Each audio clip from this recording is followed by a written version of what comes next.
What's going on, everybody, and welcome to Wrestlemania 24. We're back to Roman numerals again. Thank God. We're done with the numbers. Just kind of all of a sudden, too, if you really want to be honest. We're here with Wrestlemania 24 from Orlando, Florida, March 30th, 2008. So, again, excuse me, still in the middle of the WrestleManias that, of course, I watched live. Over on the side there is Rob's ratings there for WrestleMania 24 with the title card above it. Again, the ratings are going to be from 10 to 0. For those of you guys who haven't been here before, 10 and 9 is an A, 8 and 7 is a B, 6 through 4 is a C, 3 through 2 is a D, and 1 through 0 is an F if you're trying to translate Rob's over to mine. So we're going to jump straight into this. We're going to start with John Bradshaw Layfield, or JBL, versus Finlay with Hornswoggle in a Belfast brawl. This match was a very fun, chaotic brawl to open the WrestleMania. Crowd was in it, of course, as you would expect them to be. It's the beginning of WrestleMania. You would expect them to be hot. This crowd kind of kept them in there. They did a pretty good job of putting over what was relatively a poor story going in. Wasn't a whole lot to this story. Wasn't a whole lot with this match, honestly. They weren't given a ton of time. I don't think the right guy won. I don't understand them using putting JBL over here, but again, that's not really what we're here for as far as the rating goes, unless it's a really bad decision. But honestly, decently fun opener, decently great spots. I didn't think it was a whole lot. I didn't think they had a ton to work with, and they also weren't given a ton of time. I gave this match a 6 out of 10. It was a decent match, just wasn't an amazing match. Rob slightly disagrees. He gave it a B-, which is going to be a 7. So it is going to end up getting bumped up to a 7. Obviously, we take the average of these two. My 6 plus his 7 is a 13. That becomes a 6.5. That 0.5 rule is going to bump it up to a 7. So that's where it's going to go.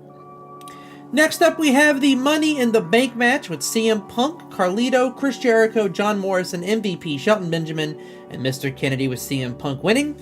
A typical spot fest Money in the Bank match.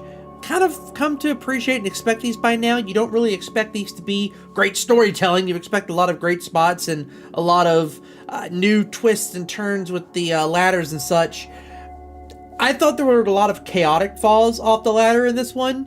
Some to the point where I couldn't tell if they were botches or not. It almost seemed like they were like, hey, I'm going to hit this ladder and see what happens, and you just go with it if you fall. And they did. They fell a lot. Ladders break. Shelton Benjamin falls through one, set up outside the ring across the apron, and barricade. CM Punk traps Jericho's leg on the ladder to climb over him and win. I thought there were some great spots in here. I thought it was a great finish. Of course, it's a finish we've seen a little bit now. We've seen it a couple of times to different degrees, but I believe this was the first time we saw it, so it has its significance there. Overall, I thought it was a great match. Much more action in between spots this time around than the previous Money in the Bank match.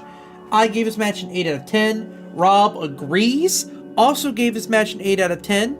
So that is where it's going to go if I can find it. There it is. 8 out of 10. Enjoy. I also really like CM Punk winning this match. I think this is when CM Punk started to cement himself as a star, started getting his chance to shine, so really nice to see him win this one. Next up, we have Batista versus Umaga. This was a Raw versus SmackDown bragging rights contest. That was pretty much the only story going into this match. Basically, just an excuse to get Batista and Umaga on the card. I thought the fans were extremely behind Umaga. I thought it was really odd. They built him to be the heel. So going into this, they were booing Batista, which was, again, not expected. They basically forced them to flip roles for the match.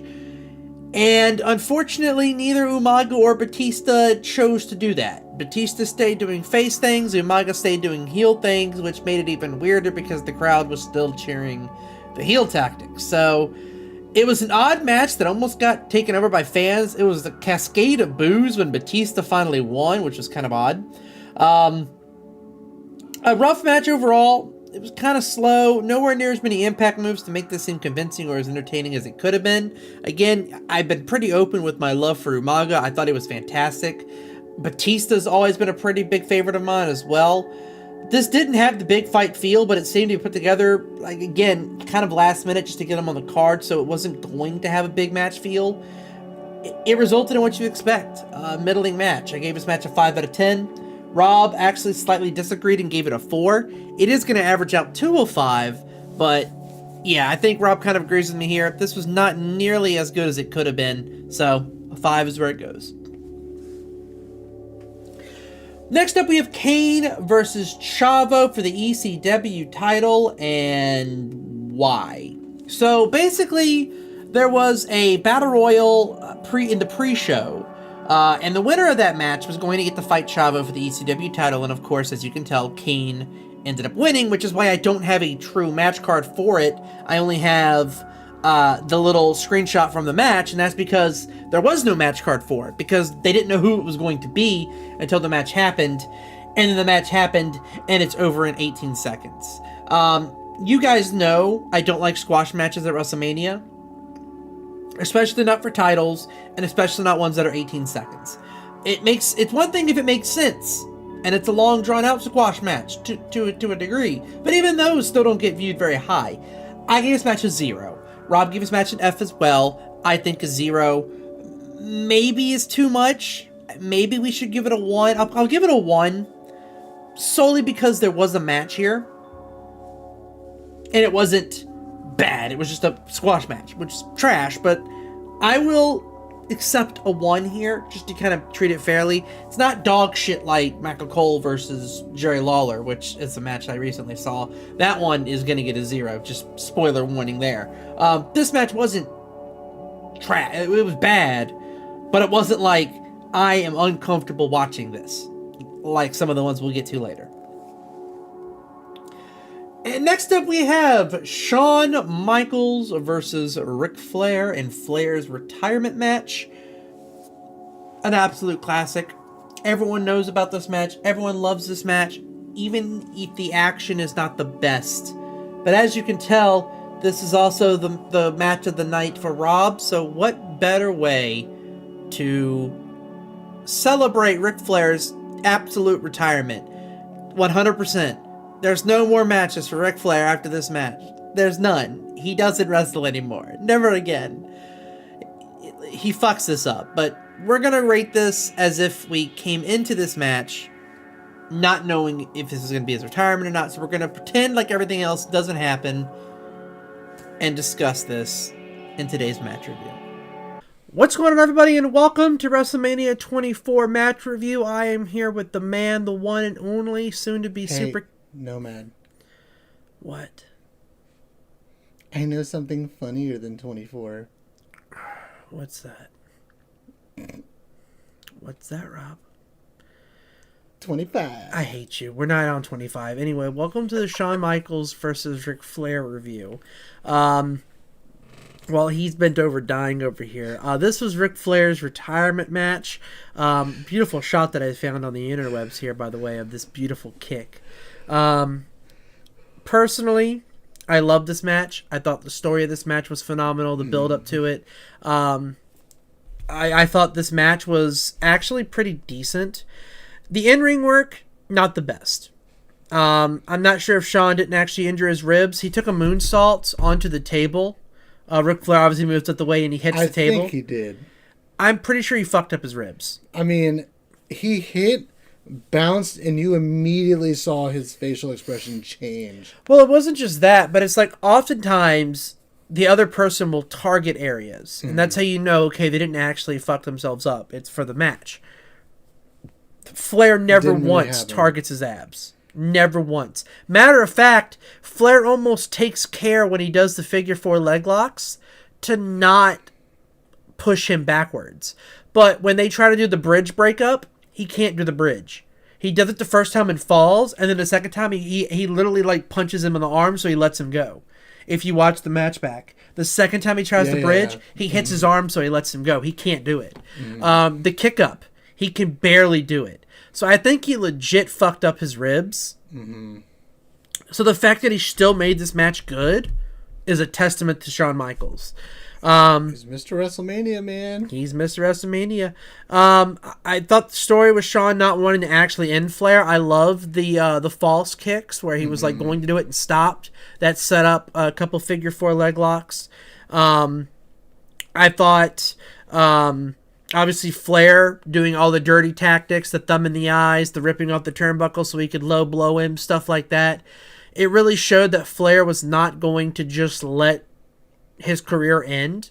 What do you think about this match if we pretend the next 20 years don't happen? And how much if we don't pretend the next 20 years don't happen and acknowledge the fact that Flair has 4 more retirement matches after this outside of the WWE, does this match still hold up to an emotional standpoint? 100. Okay, look. The way I interpreted your question was, like, say this is the last WrestleMania, and then you don't count all the other ones, right? The storytelling in this is by far top tier. Like, it's within one. It's either place number 1 or place number 3.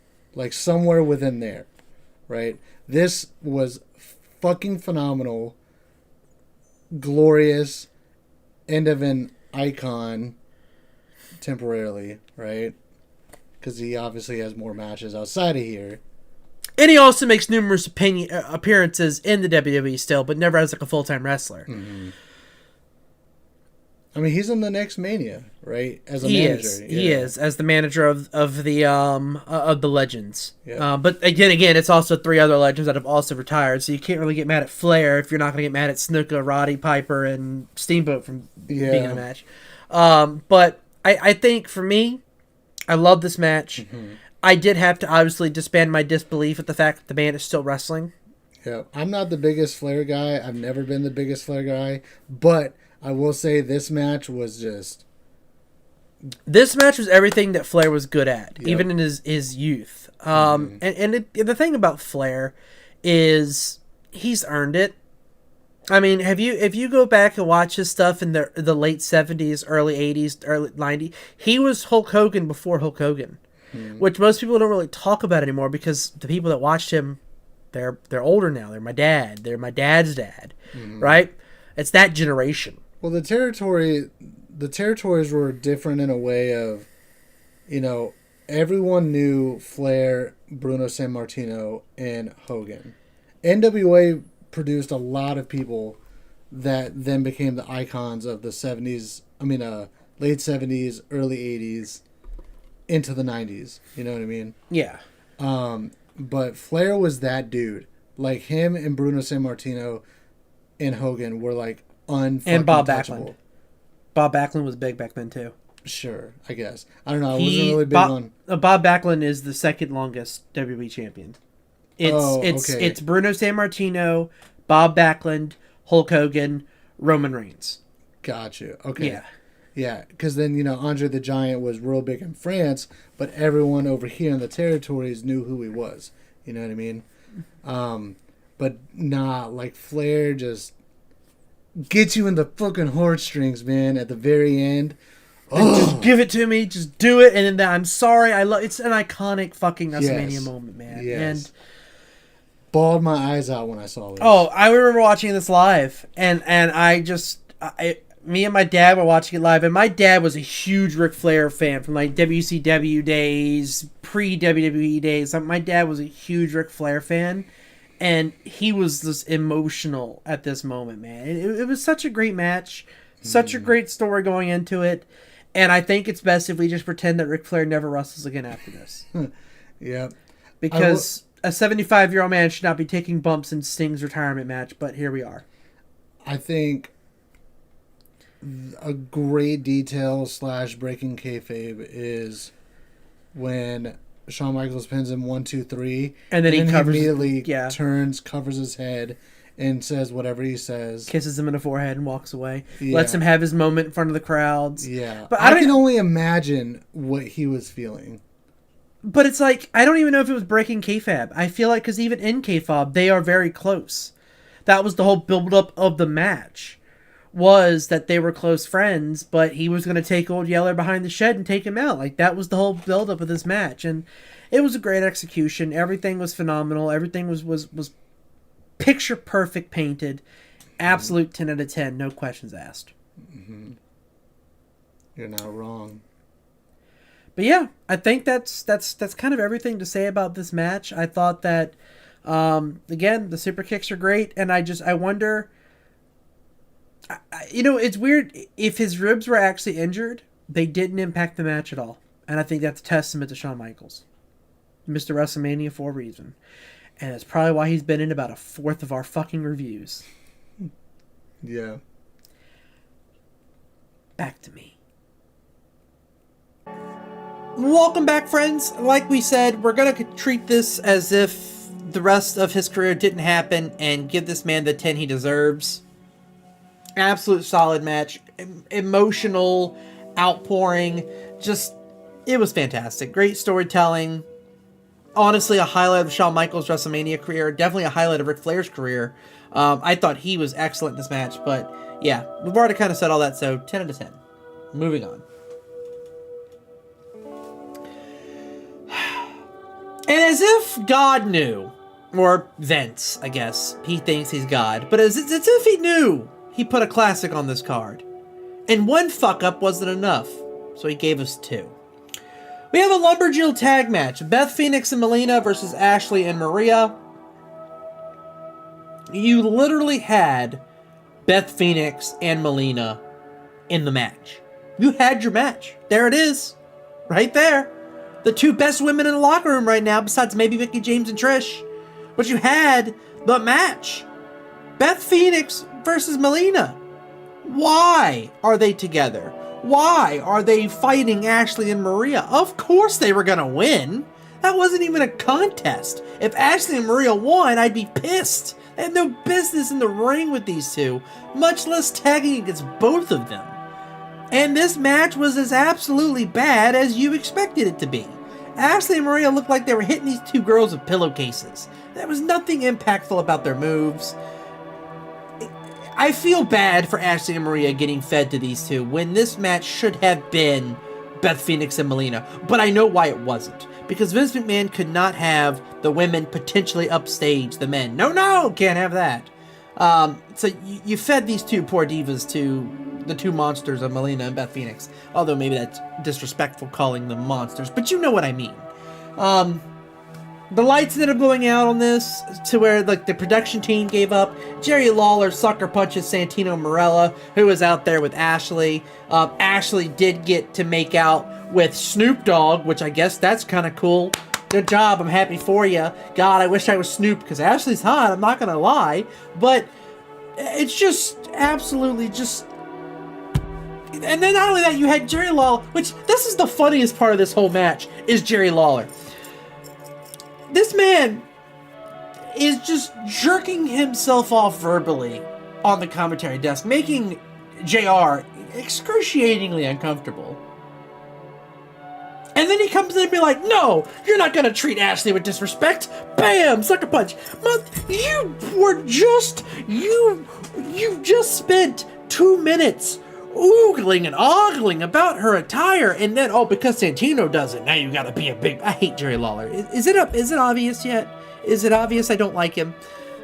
As a commentator, anyway. As a wrestler, legendary. Commentator, I fucking hate him. Especially, at least on women's matches. He ruins them. 2 out of 10, garbage. Yeah, Rob gave it a D- as well. 2 out of 10. Just... I'm getting myself all worked up over here. I can't wait for the Divas Revolution. I'm a fan of women's wrestling. I really am. And going, when I was growing up and I'm a kid and I'm watching these for the first time, you don't really think about it, right? Like, I probably have no business watching some of these matches, because trust me, I watched every Raw and SmackDown. And I saw every women's match. I had no business watching them bra and panties matches as a 13-year-old. But let me tell you, I was glad that my father let me do it. All I'm saying, my awakening was probably Paige, all right? I'm going to be perfectly honest with y'all here. So, growing up, I didn't see a problem in this. Now that I'm 30 and I'm watching this back and I'm like, dog, that is just, God. I'm so glad women's wrestling has come up. And then the reason I'm so passionate about this right now, and taking up time for this, is, and again, I'd love to hear your thoughts on this. I saw a tweet, and if I can find it, I'll actually post it up here. I don't know if I can, but it was like, oh, I wish women's wrestling would go back to the way it was during the Attitude. No, you don't. Women's wrestling has come so far, it has surpassed the need to be softcore porn. We don't need it anymore. We've got great women's wrestling now. I can't wait till... I would rather these matches not be on the card at this point. Just... Anyway, moving on. John Cena, Randy Orton, Triple H, triple threat match for the WWE title.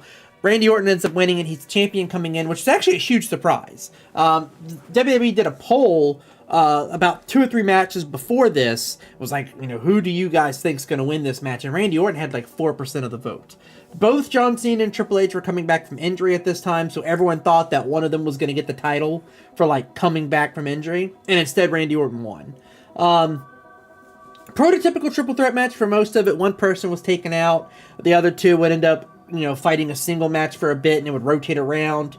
I thought Randy looked the weakest out of all of them, but I believe that was by design. Not favored in this match. Both Triple H and Cena coming back from injuries. Obviously they were the focus of most of the offense, and Randy Orton was basically the one taking it all. Just to show that Triple H and John Cena were still good. They were still healthy. They were back. They were ready to go. I don't agree with the internet. A lot of people online think that the finish made Cena look weak. I don't agree. Triple H was trying to hit that pedigree. At the time, the pedigree was one of the most protective finishers. Triple H hits that on you, you're done. Right? He hits the pedigree on John Cena. He goes to the pin. Randy Orton punt kicks Triple H, knocks him unconscious. He pins Cena, not Triple H. So Cena was laying there for enough time for 2 people to pin him. I get... in theory, I get it. I understand why some people were turned off by the ending here. I wasn't. I thought this match was an 8 out of 10. I disagree because of how protected the pedigree was at the time. I gave this match an 8 out of 10. Rob also gave his match a B. So, even if it was a 7, an 8 out of 10 is where it's going to go. So, 8 out of 10. Next up, we have Floyd Mayweather versus The Big Show in a no-holds-barred match. This match was shockingly good. I'm going to be honest. I was actually genuinely shocked at how good this match was.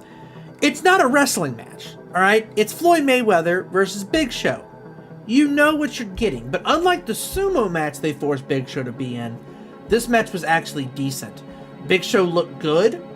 Floyd Mayweather did heel tactics when they realized the fans weren't for him.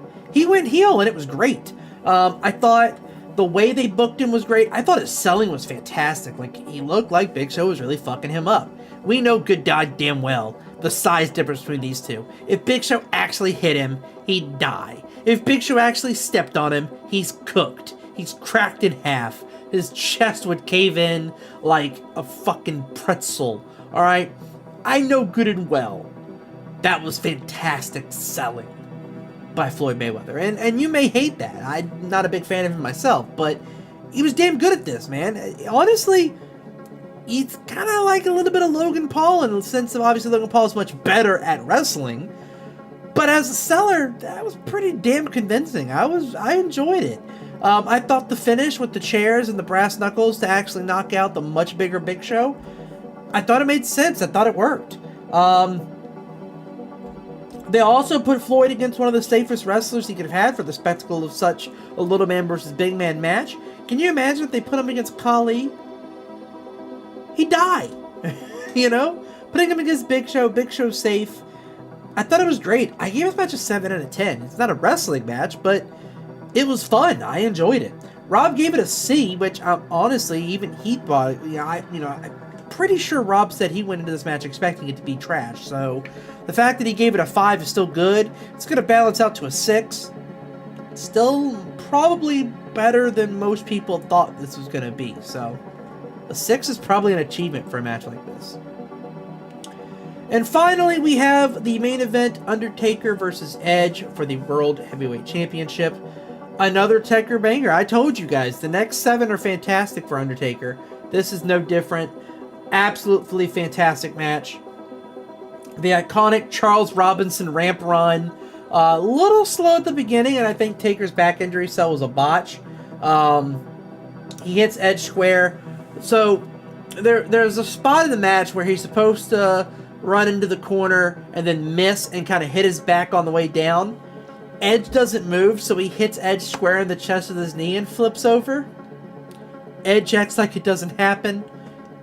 It was a botch, but it did set up the back injury. He had said,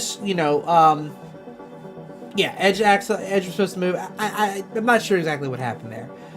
After the first third of this match, it picks up, and it picks up hard. So many counters by Edge. The Phenom never stays down. It keeps coming back. The near falls mounted. Ends with Taker pulling out the Hell's Gate finisher for the first time at WrestleMania. I'm not sure if it was the first time in general, because they don't call it the Hell's Gate here. They just call it a submission move, like they've never seen it before. I gave this match a 9.